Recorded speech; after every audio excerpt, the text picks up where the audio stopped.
Összességében azt gondolom, hogy nagyon jól sikerült a túra. Az Attiláéknak ez volt a nászútja. Mondták, hogy nagyon élvezték, persze nagyon elfáradtak, de hogy megérte. Ahhoz képest, hogy nagyon vegyes társaság gyűlt össze, tehát hogy egyrészt nemzetközi, szerintem legalább 5 országból jöttünk, másrészt nem is ismerte egymást mindenki az esküvő előtt. Egyáltalán nem voltak konfliktusok, igazából egy hangosabb szó nem hangzott el, amennyire vegyültünk, igazából mindenki próbált úgy a másikkal legalább egy-két szót váltani.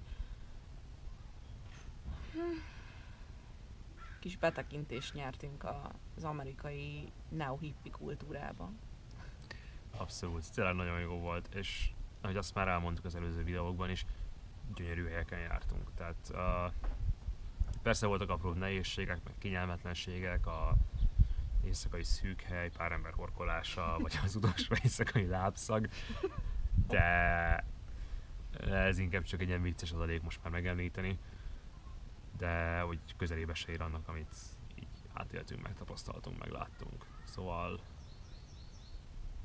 köszi Attila, köszi Laura, hogy ezt megszerveztétek, vagy lefoglaltátok, meg nagyon jó volt. Így a végére még egy kis kiegészítő.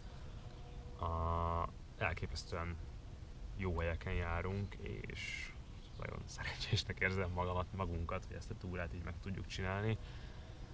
És tehát nyilván úgymond ezt most saját erőből hoztuk össze, de hogy ezen már így gondolkodtam, hogy azért valószínű így a szülőknek is nagy köszönet jár ezért, hogy mind a kettőnket úgy neveltek, meg úgy készítettek föl, hogy egyrészt ezt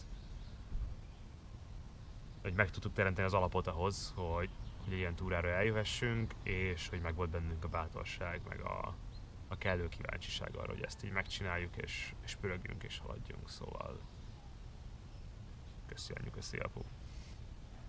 Emellett, amit már nagyon régen akartam írni, vagy valamilyen formában közölni, hogy köszi Zita, már... Igen, köszi Zita.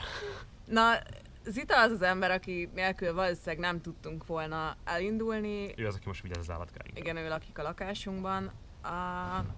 Vagy ha el is tudtunk volna indulni, az állatainknak sokkal rosszabb sora lett volna, és nekünk meg mondjuk úgy 500 000 forintunk bánta volna a különböző panziókat, meg egyebeket. Hát azt nem is.